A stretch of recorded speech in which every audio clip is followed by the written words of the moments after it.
bird on a tree. I'm just sitting here. I got time.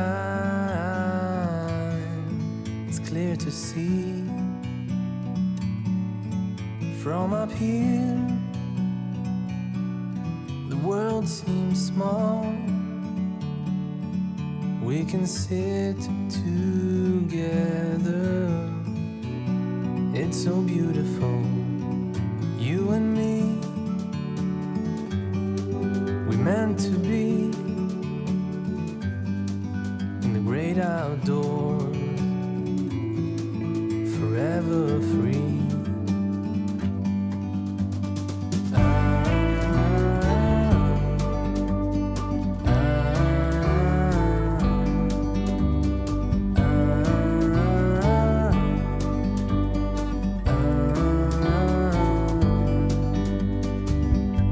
Sometimes you need to go and take a step back to see the truth around you. From a distance you can tell.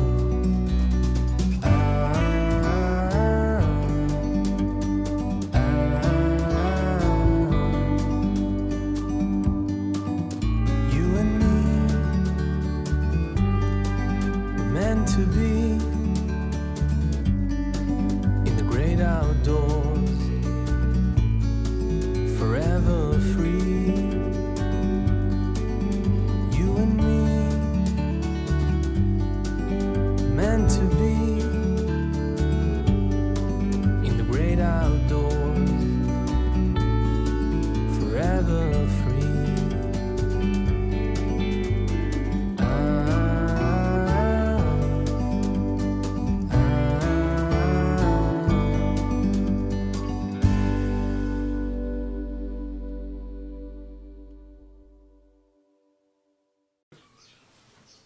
안녕하십니까. 시심 시간이 들어왔습니다. 안녕하세요. 시는 한자로는 이제 시시자를 쓰는데 심은 마음심이 아니라 깊을심입니다. 시 쓰는 사람의 그 샘물이나 깊이를 좀 들여다보는 그런 시간인데 이 시간에는 산문 읽기 시간입니다. 그래서 시인의 서랍이라는 산문을 같이 읽어보면서 또 옛 추억에도 잠겨보고 문자 산문만이 가지고 있는 문장들이 우리 가슴 속으로 들어와서 얼마나 각자의 마음의 파장을 일으키는지, 새로운 이미지의 집을 만들어주는지 이런 것들을 겪는 시간입니다. 저는 이제 산문 읽기를 요즘에 산문을 들을 수 있는 그러한 뭐라 그러죠? 어플이라고 그러나요? 그런 서비스가 좀 많아서 도서관에서도 하는 것도 있고 그런 서비스를 자주 접합니다. 자기 전에 틀어놓고 한동안 듣다가 이제 잠들기도 하고 그러죠. 그러다 보면 묘한 그 나만의 세계 속으로 들어가게 되죠. 우리가 문향이라고 해서 그 문자의 향기 속으로 이렇게 젖어드는 것 같아요. 그러다 보면 또 새로운 글감이 생겨나서 끊고 얼른 또 내 글을 영향을 받아서 쓰기도 하고 그렇습니다. 오늘 이 시간에는 그런 시간으로 삼도록 하고요. 주로 읽혀지는 글 속에서 내 마음이 어느 지점에서 새로운 지점까지 또 상상을 펴나가는지 다 쫓아오지 않으셔도 됩니다. 중간에 당신의 이미지의 집 속으로 들어가야 되면 그곳에서 즐기다가 또 다시 접속을 하고 이런 경험을 한번 갖도록 하겠습니다. 성우가 아니기 때문에 목소리는 좋지 않습니다. 첫 번째는 파리의 추억입니다. 사실 저는 파리에 가본 적 없습니다. 그냥 흔하게 날개 2개 달린 파리, 똥파리가 아닙니다. 초파리도 아닙니다. 그냥 일상적으로 지파리에 얽힌 그 추억을 있는 시간을 갖도록 하겠습니다. 목소리 또박또박한 군대 갔다 온 지 얼마 안 된 우리 신현수 병장 목소리로 들어보도록 하겠습니다. 파리의 추억 제2훈련소에서 한 달간의 훈련을 마치고 부대 배치를 받는 날이었다. 어디로 가도 훈련소보다 혹독하리란 것을 알고 있지만 자신에게 떨어질 운명을 점치느라 윤병장이 술렁거린다. 부대 배치를 어디로 받느냐에 따라 남은 군생활의 행복지수가 달라진다. 군생활이란 것이 빵봉지나 반합에 겹친 개미 신세라 할지라도 닭밥빵이냐 식빵이냐가 다르고 물떡 마시는 반합이냐 라면 끓이는 반합이냐가 다른 것이다. 훈련병 이정록 앞으로. 네. 뭔가 불길하다. 먼저 차출된 한 무더기에 훈련병들이 군용 매낭을 입에 불고 1차로 연병장 가장자리를 따라 오리걸음이다. 어디로 가는 걸까? 수군거릴 수도 없다. 입에 배낭이 물려 있으니 침만 질질 흘리며 불안한 눈망울을 둥글릴 뿐이다.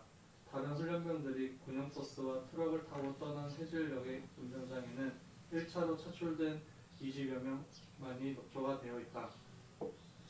배낭을 양손에 들었다가 어깨에 맸다가 처녀 보쌈에 나간 노총각 마냥 숨만 헐떡인다. 언제 보쌈을 풀고 여인의 얼굴을 마주한단 말이가.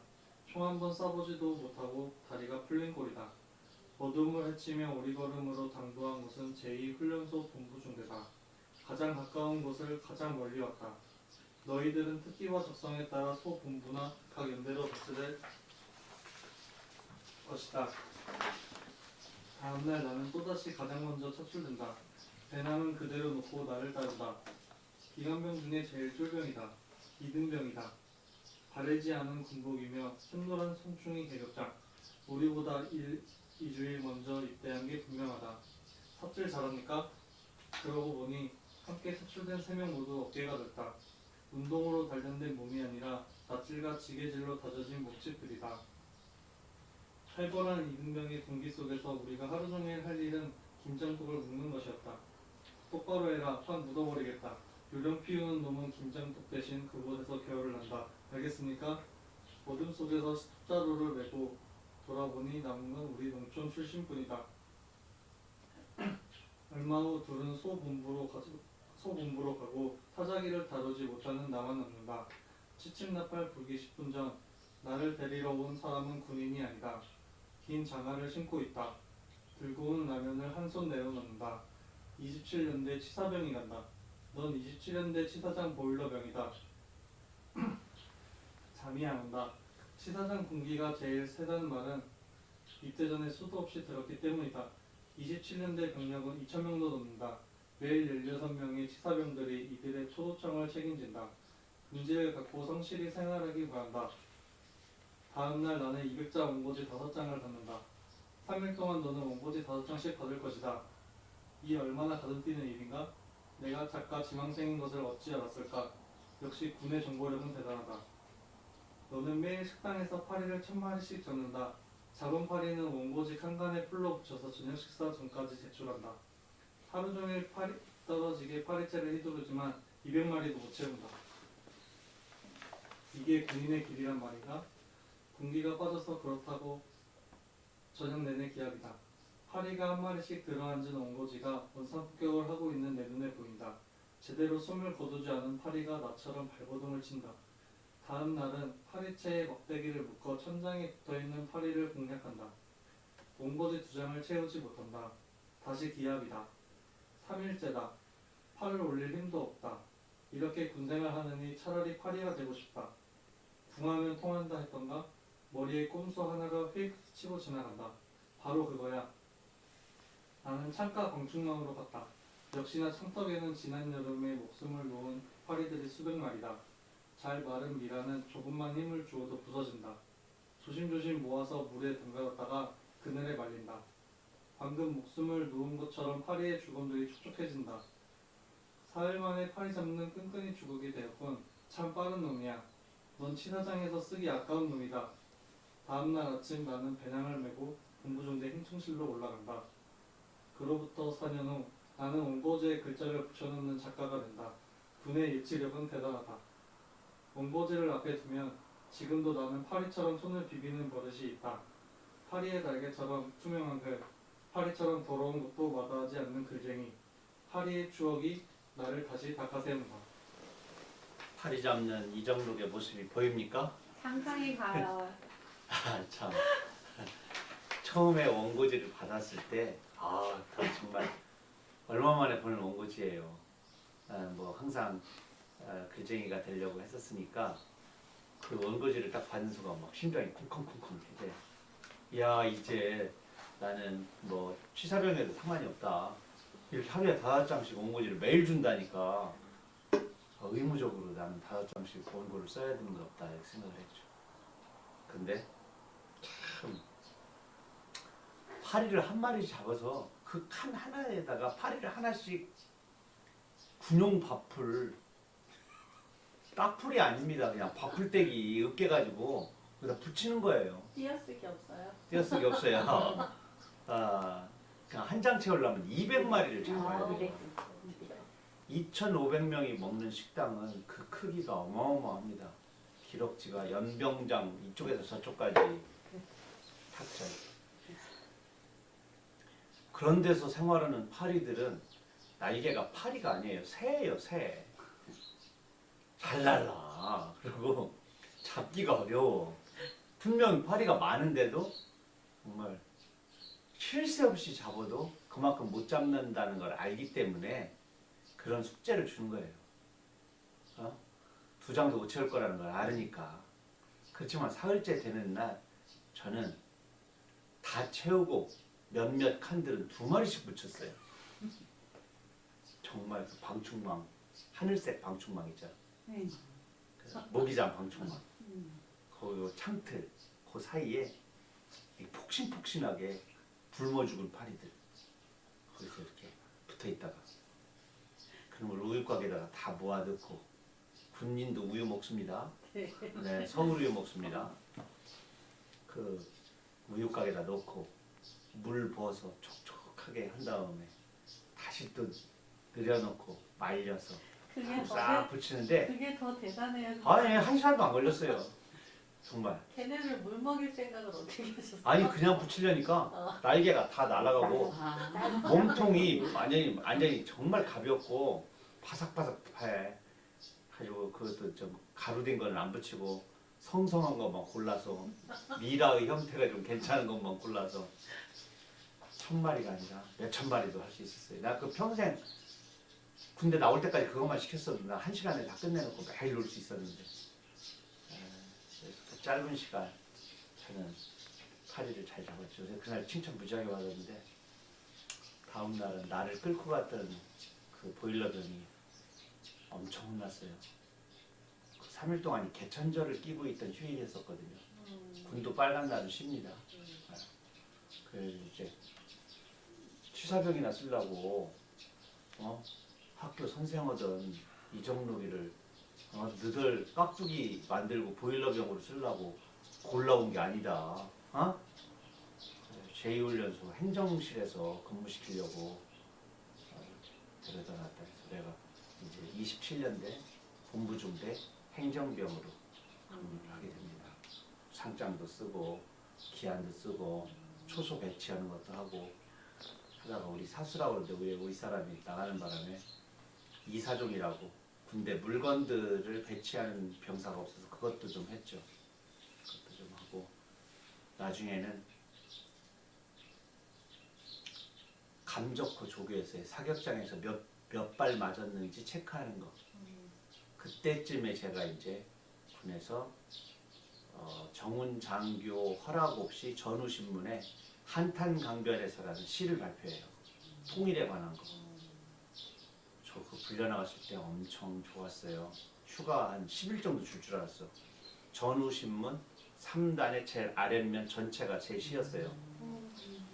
제1훈련소. 그래서 저 집에 그거 있습니다.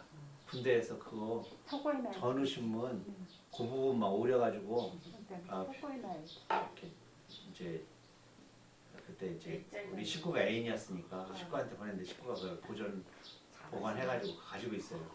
나중에 여러분들은 이정록 문학관, 이정록 사후에 볼 수가 있겠습니다. 난 선생님 싸우면 우리 좀 만만치 않은데. 근데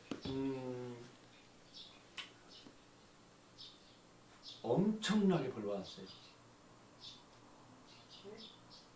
그거 발표하고 엄청나게 벌 받았어요. 정훈 장교를 모르는 채 그걸 발표했다 이거예요. 아, 그러니까 연대 본부장이 정훈장교를 부른 거죠. 야, 27년대 본부중대에 이정록이라는 애가 시를 발표했는데 봤나? 이랬겠지. 예? 자기도 모르는 사이에 거기까지 간 거잖아요. 그러고서 연대장이 먼저 본 거죠. 말똥 2개가 먼저 본 거야. 중위가 먼저 봐야 되는데 밥풀 2개인 중위가 봐야 되는데. 그러니까 중간과정을 안 거치고서는 자기가 혼난 게 된 거잖아요. 가지고 이 완전군장하고 하루 종일 돌았지. 그게 첫 번째 저의 필화 사건입니다. 두 번째는 제가 보던 책들 사실 들킨 게 보고 나면 제가 장교들이 치는 테니스장에 관리병이 쓰는 소금 창고가 있었어요. 그 소금 가마니 안에다가 그 책들을 다 모아놨어요. 불태우지 않고 제대하면 갖고 나오려고. 근데 그게 들켰어요. 그런데 영창을 안 보내고 사회과학 서적들이었거든요. 영창을 안 보내고 나한테 뭐를 시켰냐면 기관병들 사상교육 시키는 걸 시켰어요. 반대로. 그러니까 진보적 사회의식 반대인 그것을 이렇게 저녁마다 다 외워서 그들에게 보수적 사상을 투입하는 그런 병사 생활을 좀 더 했어요. 군대 생활 짧은 기간 동안 저도 파란만장했습니다. 제일 처음은 하여튼 파리를 잡았습니다. 파리 하면 또 이정록 씨가 있죠. 천북이 어딘지 알죠? 천북? 네. 바로 옆에 천북행 시내버스 안에서 쓴 파리다운 시를 제가 낭송하겠습니다. 파리. 천북행 시내버스 운전사는 사람이 겁이 난다. 출입문을 열 때마다 사람은 한둘, 그것도 병로 우대권이지만 파리는 10댓마리, 더군다나 무임승차라. 그냥 놔두시게 기사 양반. 그놈들도 광천장에 왔다 가는겨. 운전사는 파리 때문에 골치가 아프다. 놈들 쫓으려고 문 열고 수선 떨어봤자 생선 비늘처럼 악착스런 쉬파리들까지 합승할 게 뻔한 일. 파리떼를 지고라도 사이사이 사람이 타는 게 고맙지. 건성으로 파리채를 휘두른다. 미안요. 먼저 장날 것도 다 못 잡으시오. 잘 보면 집이 것도 있을게요. 낯익은 놈들 있으면 인사들이나 나눠요. 옛기사 자네 덩어리가 파리들한테는 아랫목이여. 우리야 손님들인데 자네 식솔들을 면면 알 수 있간디. 노인정 같은 천북행 시내버스가 푸른 논둑을 달린다. 바닷바람 출렁거리는 들판에 무선 다리미가 지나간다. 주름은 그대로 놔두고 소나기 한때가 파리채처럼 천북을 친다. 1999년 버드나무 껍질에 새 들고 싶다라고 하는 그런 저의 세 번째 시집에 실려 있는 시입니다. 99년이니까 제가 몇 살인가? 36살, 7살 이때쯤이겠네요. 근데 이 시를 이제 제가 옮기다 보니까 요즘에 제가 이제 시내버스 학교를 쓰고 있잖아요. 여기서 시내버스 기사 양반 옷 입고 이거 했잖아요. 이게 요즘 쓴 게 아니더라고. 기사 양반 이렇게 한 게 벌써 3, 4년 전에도 이런 시가 있었다는 걸 알게 됐어요. 그래서 나중에 이런 시들을 지금 쓰고 있고 이제 처음부터 끝까지 입말이지만 이 시도 시집에는 넣지 안 하지만 제가 이런 시를 쓰게 된 첫 시 또는 그때의 내 마음 이런 것들은 젊었을 때부터 있었다는 것을 보여드릴 수 있는 어떤 자료가 되는 시겠구나 이런 생각을 했습니다. 사실은 천북은 내천자에 북녘북자 이렇게 쓸 겁니다. 근데 저는 이 시에서 한자를 바꿨어요. 하늘의 북쪽 이렇게. 왜냐하면 북쪽이 갖는 어떤 소외되고 검고 좀 차갑고 외롭고 한 그런 이미지를 꺼오고 싶었던 거죠. 근데 그제나 지금이나 똑같은 것 같아요. 시골을 다니는 시내버스는 다 무임승차하는 경로우대권 일본인들 많고, 또 농촌의 노령화가 지금 당장의 문제가 아니고 벌써 오랜 세월 동안 이루어진 현상이었었기 때문에 이때는 또 외국인 노동자가 그렇게 많지 않을 때니까, 있어도 정말 드물 때니까 더욱더 노령화가 더 많이 된 것처럼 느껴졌던 것 같습니다. 다음은 이제 다 담임 잘못이지요. 충청도 사투리인데 그렇게 많이 나오진 않습니다. 누가 읽을까요? 예, 충청도 따르는 괜찮아요. 다 담임 잘못이지요. 어떻게 들어왔나? 새로 설치한 석유난로 연통 위에 된장 잠자리 한 마리가 앉으려다가 미끄러진다. 학교에 얼마나 한 맺힌 영혼이면 잠자리로 환생한 뒤에도 학교에 와서 놀까. 교무실에 먼 인연이 있어서 저 연통에 앉아 미끄럼 놀이를 할까. 멍하니 잠자리를 바라본다. 저러다 다시 나가겠지. 창문을 조금 연다. 바람이 차다. 어찌 내 마음을 알았을까. 창통으로 스르르 나가 운동장 쪽으로 날아간다. 또 알아. 월급날엔 내가 짜장면 사주마. 다시 고개를 쳐박고 책을 보고 있는데 이번에는 부스럭거리는 소리가 들린다. 서서히 내 쪽으로 다가온다. 나는 잔뜩 긴장한다.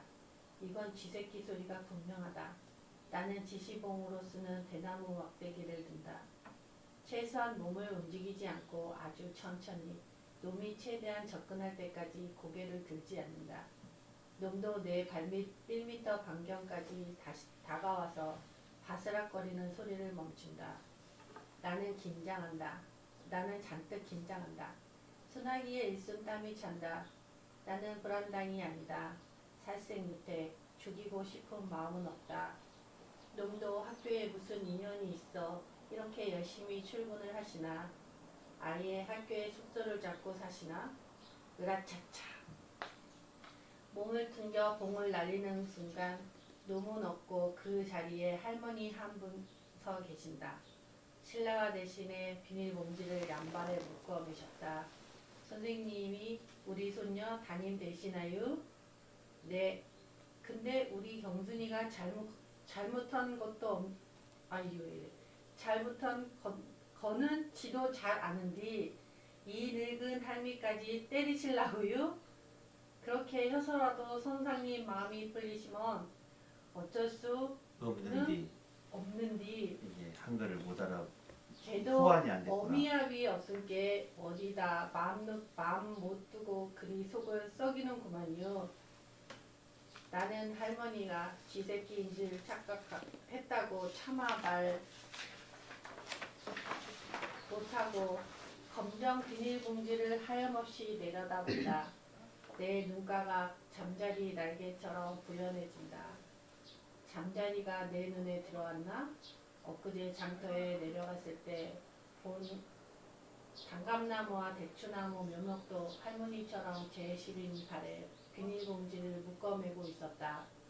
지가 얼마나 좋은 감나무인지 증명하듯 붉은 감을 매달고 있었다.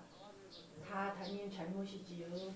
나는 얼른 말을 얼버무린다. 할머니 볼에 불쾌하게 매달린 감을 본다. 감의 볼에 무수히 그어진 바람의 상처를 본다. 충청도말 어렵네. 어려워요? 네. 뭘 어려워요? 평소에 쓰는 거하고 읽은 거 이때 써놓은 거 읽는 게 잘 안 되는데요? 제가 그 청소년 시집에서 말했듯이 노지에서 크지 않은 귤이나 감은 껍질에 상처가 없어요. 바람에 흔들리지 않아서. 그런데 마음도 그래요. 마음도. 우리들 마음도 이 심장 속에 있는 것 같아도 세상에 근심 걱정, 애환, 또 단짠 신쓴 그 여러 가지 그 고초 신고를 걷다 보면 마음에도 근육이 단단해지고 상처가 좀 많죠.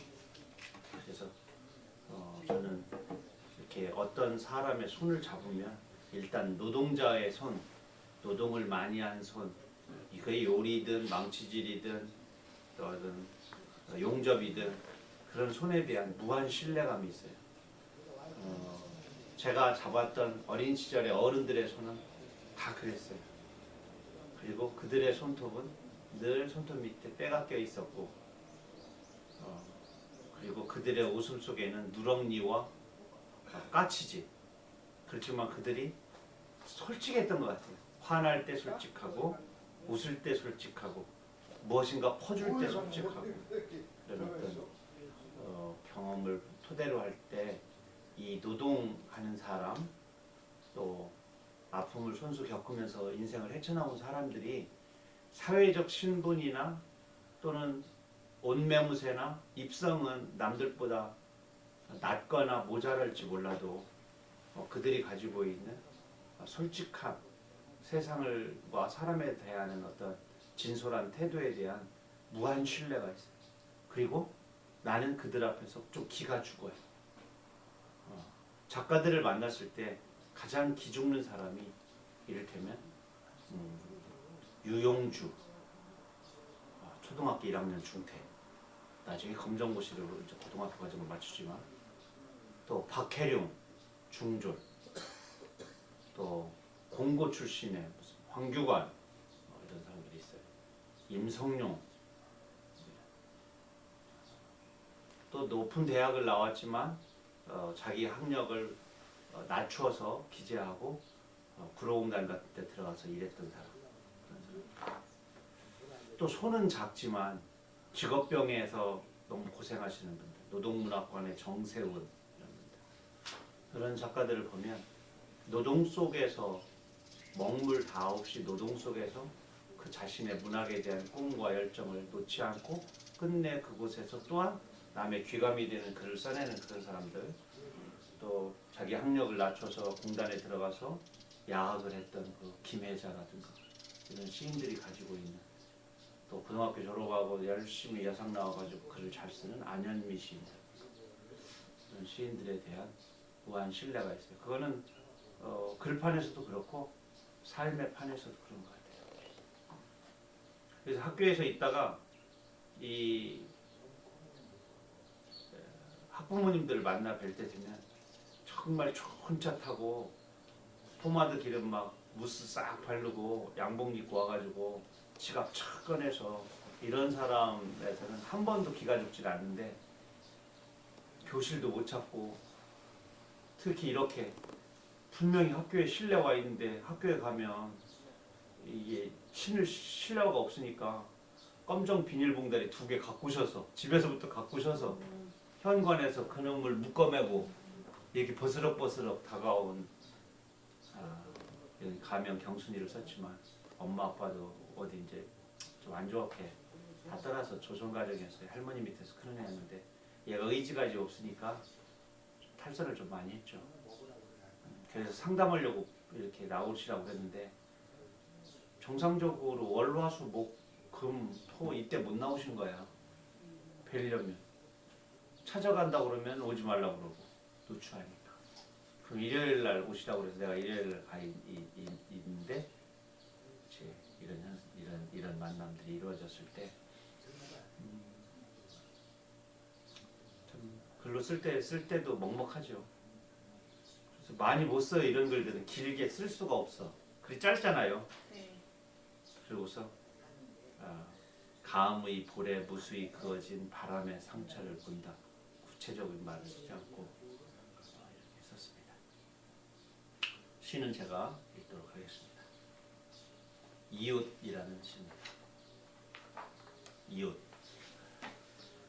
아이들이 공부하고 있으니 두부장수는 종을 흔들지 마시고 행상 트럭은 앰프를 꺼주시기 바랍니다. 크게 써서 학교 담장에 붙이는 소사 아저씨 뒤통수에다가 담장 옆에 사는 아줌마 아저씨들이 한마디씩 날린다. 0일날 운동장 한번 빌려준 적 있어? 365일 24시간 울어대는 학교 좀 한번 꺼달라는 적 있어? 학교 옆에 사는 사람은 두부도 먹지 말란 거요? 꽁치며 갈치며 비린 것 한번 맛불라치면 버스 타고 장애까지 갔다 오라는 거요? 차비는 학교에서 대줄 거요? 도대체 생명이 뭔지나 알고 분필 잡는 거요? 호박 넝쿨 몇 개 얹었더니 애들 퇴학시키듯 다 잘라버린 것들이 말 못하는 담벼락 가슴판에 못질까지 하는 거요? 애들이 뭘 보고 배울 거요? 이웃이 뭔지 이따위로 가르쳐도 된다는 거요? 지금은 소사 아저씨라고 하지 않죠. 주사님. 주변에 옛 어른들은 옛날식으로 그냥 소사 아저씨라고 불러요.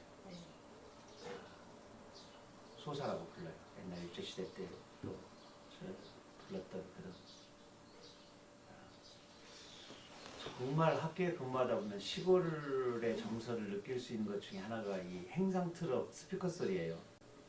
정확한 시간에 옵니다. 참 정확한 시간. 그러니까 일주일에 내가 그분이 월요일날 수요일날 11시에 오시는 분이다. 그러면 월요일날 수요일날 들어가는 반 아이들은 똑같은 수업 시간에 똑같은 시간에 똑같은 말을 들어야 돼. 그 반 들어갈 때마다 그 말이 그 시간에 나오니까 수업이 매일 있는 게 아니고 주당 3시간인데 그게 수요일날 11시부터 수업이 있다. 그럼 그 시간만 가면 내가 수업을 하려고 그러면 애가 딱 기다리고 있다가 언제 논산에서 따온 딸기가 왔습니다. 이 말을 먼저 해. 고장난 컴퓨터 고쳐. 그러면은 걔가 고쳐는 소리가 끝나기도 전에 진짜 바깥에서 그 소리가 들리는 거야. 제가 들은 것 중에서 기억나는 거 정말 재밌었던 것 중에 하나가 여기 결성 지금의 전자고등학교라고 그래요? 홍성고등학교. 저 홍성고가 옛날에 결성 고등학교였어요. 제가 저곳에서 3년을 근무했는데 그 바로 밑에 지금 결성 칼국수 자리에 수태지를 키우는 아저씨가 있어요. 이 수태지를 몰고 가서 이제 종돈이니까 걔를 끌고 다녀야 돼 이렇게. 걔가 알아서 가요. 이렇게 몰고 가면 저쪽 금곡리 쪽으로 가. 거기 축사로 가. 이 사람은 이거 하나만 키워서 그놈으로 돈을 벌어. 한 마리만 데리고 다녀. 한 마리만 데리고 다녔어요. 한 마리. 정말 아주 성실하게 생긴 순놈 하나였어. 꽥꽥 저기서부터 막 소리가 나. 애들이 개 지나가. 그러면 애들이 아주 나쁜 말을 해요. 남자애들이. 야, 쟤 또 하러 간다. 이래요. 그럼 막 이제 거기 가고 나면 행상이 하나 오는데 이분이 2가지만 갖고 다녀요. 계란하고 화장지. 싱싱한 계란이 왔어요. 이게 똑같은 말이야. 싱싱한 계란이 왔어요. 공장독 가격으로 화장지가 왔어요. 이렇게 해. 엥 하고 틀어놓는 것도 아니야. 마이크 엥 한 다음에 그걸 해요. 근데 이분도 계속 같은 말을 반복하다 보니까 꼭 실수를 해. 응? 공장독 가격으로 싱싱한 계란이 왔어요. 이래. 방금 공장에서 나온 싱싱한 계란이 왔어요. 이게 2개가 막 섞여가지고 아이들도 웃고 나도 웃고 그랬던 기억이 납니다. 공장독 가격으로 싱싱한 계란이 왔어요. 녹음을 안 하고 지금은 앵하고 녹음을 하지만 그 기억이 참 납니다. 벌써 30년 전 일이니까 그분도 그렇게 청아한 목소리는 지금 안 나오겠죠. 그게 막 아저씨 수업 중이에요 이런 게 아니라 아이들도 그거 잠시 그거 나오는 시간은 쉬는 시간이야. 아이들도 쉬고 또 선생님 쉬는 거 싫어할 것 같죠? 선생님도 쉬는 거 좋아해요. 아이들이 자습을 3만큼 좋아하면 선생님은 7만큼 좋아해.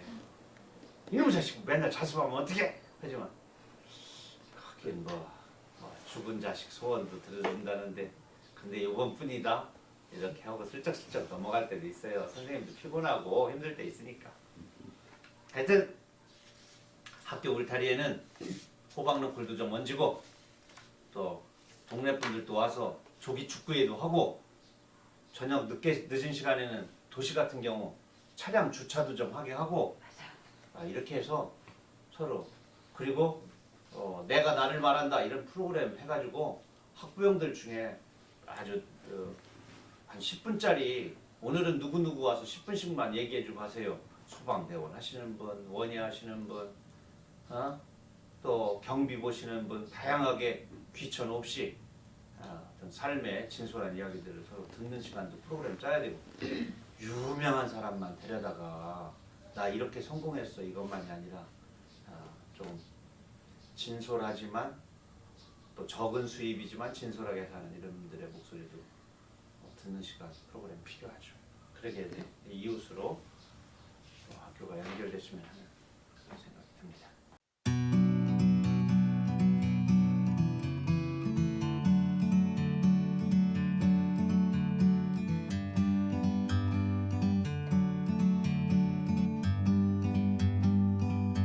Like a bird on a tree, I'm just sitting here. I got time, it's clear to see. From up here, the world seems small. We can sit together. It's so beautiful, you and me. We meant to be in the great outdoors, forever free.